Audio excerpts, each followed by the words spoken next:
Hello everyone, welcome back to my channel, or welcome to my channel if you are new here. My name is Kelsey. Today I thought I'd do something new and I'm going to teach you guys some fashion rather than just show you fashion. One of the most asked questions ever in my lifetime is how do I start social media? Or if you guys have started your social media, you ask me how do you grow your social media? How do you start a YouTube channel? How do you get your foot in the door in the fashion industry? Like when I meet you guys in person or when opening my DMs, this is the number one thing.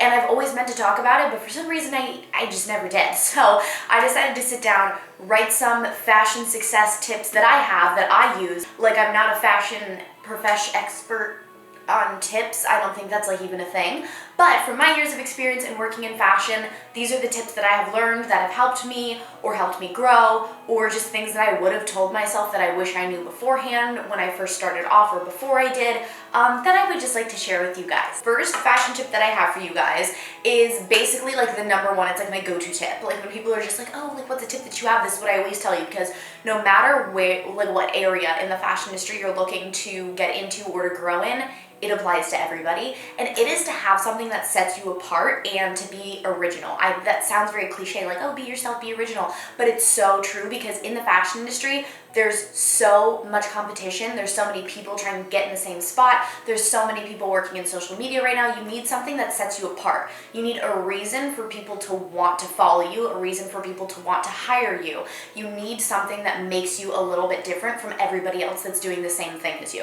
And I feel this tip kind of can apply to a lot of things even outside of the fashion industry, just in creative arts in general, but especially with fashion being such a creative atmosphere of work to be in, you need to be very creative. You need to be able to be comfortable stepping out of your comfort zone, getting out of your box. I know as a person, it's very easy to just be this is my style, this is what I like, and I have trouble with this all the time, so it's easier said than done, but you definitely need to stretch your imagination, especially in areas where say if you want to be a designer, you need to come up with really amazing concepts that nobody's seen before to give people the reason to give you a chance, Maybe you have a really unique style, maybe you have whatever it is that makes you different. A second thing this is one of the things that I didn't really know or have down pat in the beginning of my fashion career. It's something that I sort of learned a lot later. One of those things I wish I knew beforehand, but it is really on who you know, and connections are a really big deal in fashion. If you are coming from completely the outside,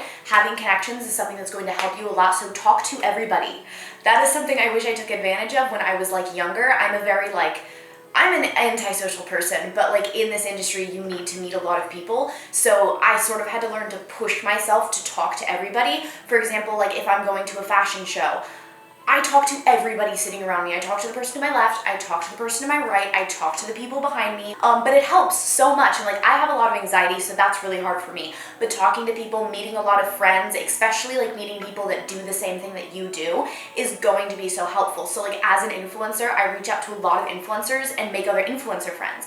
And that opens up doors, because then we'll end up shooting together, or maybe we'll end up sharing whatever, or tips that we have together. It's very helpful. It also makes you a lot more comfortable in what you're doing, knowing people in your surrounding industry. So it's there's a lot of good pros and cons to it. It helps you in a literal way, with work, but it also helps you feel very comfortable in your work environment, because a lot of fashion jobs, what I have now, I work completely by myself. I make my videos at home, and then I shoot with my mom. So it's very isolated. So having a lot of people, it's very helpful. Having people to talk to, very helpful. So connections are very, very good. You never know who people are. Talk to some people. You never know. You could be at an event and you're talking to somebody who's a magazine editor, and then you get to talk up yourself to them, and then maybe they'll write about you. You never know. So it's always good to talk to people. That is a tip that I wish I knew back then, because I used to have so much anxiety going to events, and I wouldn't talk to anybody unless I already knew them, or I would have my friends introduce me to people they already knew. I wouldn't step out of my boundary and just go talk to people. So definitely, if you are not a social person, learn to be a social person. Next tip is probably the best tip I will give you guys. It is Fashion Week. I put a bunch of exclamation points. That's how important it is. Fashion Week was probably the best thing that could ever happen. I mean, to anybody in fashion, again, in general, no matter what area of the industry you're wanting to work in, a buyer, a model, stylist, designer, anything.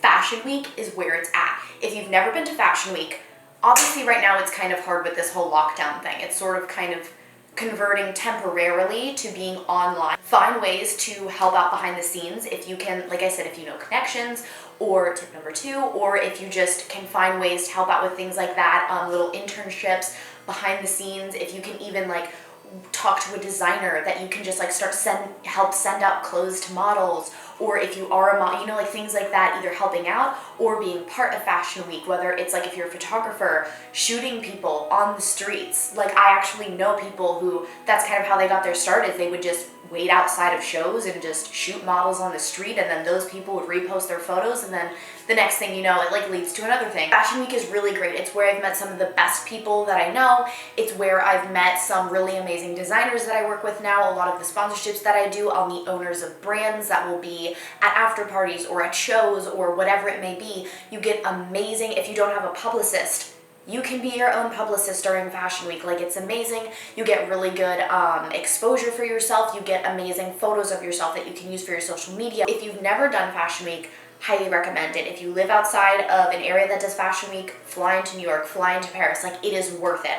It's worth the trip. I did Fashion Week in Copenhagen for this first time, like the last one, and it was so amazing. It's definitely worth the trip. So if you've ever like questioned that, it's worth it. If you do Fashion Week and you've been disappointed, it can take a while. Like, it was not that easy, and this is something also, like, I always knew Fashion Week was important, but I always like had this really big expectation, and it took me a really long time, and even still now, I don't have the hang of it. It does take a while, so you have to have a lot of patience. It's not gonna be like the first time you go to Fashion Week, like boom, everything just happens for you. I mean, like, maybe, hopefully, that would be great. I hope you get that. But talking to a lot of other influencers and like people in my area and like other models, it made me feel so much better just knowing that like it doesn't happen like that for everybody, you know? So I've had to go for like many years, or I've had to go to the same show multiple times before, you know, maybe they started loaning me pieces for the shows, or maybe inviting me to walk, or inviting me backstage for content, or whatever it may be. You do have to have a lot of patience for those things, you know? So be patient with yourself. Fashion Week is very big. If you've been once, keep going. Like, it's worth it. Okay, tip number 4 is being open to different aspects of the fashion industry. So something like, normally you kind of have these 2 different areas that you can be in. Either one, you know exactly the job that you want, and then like that's what your mind is set on, or you're more like how I was, where I just loved fashion so much, like just my passion was fashion in general. So I would have been happy with any job in the fashion industry at all. So definitely having my options open helped me a lot, because there's so many different aspects of fashion, and if you're good at many different things, there are so many different areas that you can sort of get your foot in, and not always your first job in fashion has to be like your end result, you know? Because like I said, connections, tip number 2 is really pulling through for us.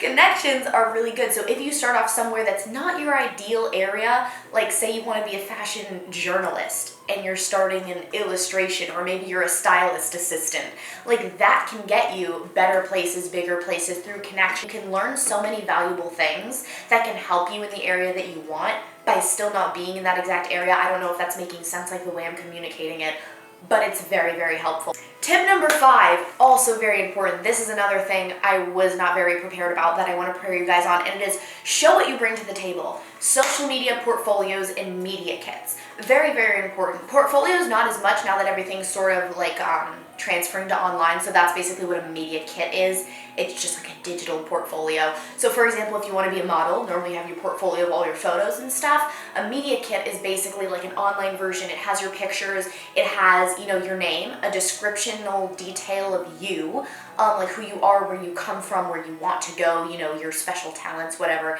And then like a list of all the best companies you've worked with, all the most credible things you've done, any magazines you've been in, people you've worked with, like all that sort of stuff. Having a media kit is so important for multiple different aspects of the industry. So again, if you're working in social media, that is really great. Even if you don't have people you've worked with yet, still important to make a media kit about yourself, about your personal brand, to sort of describe yourself. So brands that want to work with you, or people that want to hire you, will know what they're getting, you know? Next tip I have, which is something you guys are already following right now if you're watching this video, which is great, is to be educated on fashion. Now fashion, like I said, I've always had a passion for fashion. I love that that rhymes. So I've always just been sort of like into educating myself on fashion. Like I even have This one right here is really good, The History of Modern Fashion. I buy a lot of books about fashion. I'll buy books on my favorite designers, and I'll study like all of their shows. You know, like I'll learn about the history of the brand. I'll learn, you know, what like designer created the first this, and you know, whatever is really good to know about the industry you're working in, and you'll never know when those things come into play with whatever you're creating, whatever you're doing, where you're grabbing your inspiration from. It's always good to know about those things, and especially things like this could be simple as like watching videos and just getting educated on what you want to do. And that, my friends, is all of the tips that I have for you guys. I really hope this video, this little educational video, is helpful for you guys. I know I don't film a lot of videos like this, but I figured it's something that is just so commonly asked of me. It seemed like something you guys would want to watch. So if you did enjoy this, let me know. That way I'll know to film more videos like this. Make sure to subscribe to my channel for more fashion-related videos, and also I do a lot of lifestyle vlogs. And yeah, that is it. I love you guys so, so much. And I will see you in my next video. Mwah.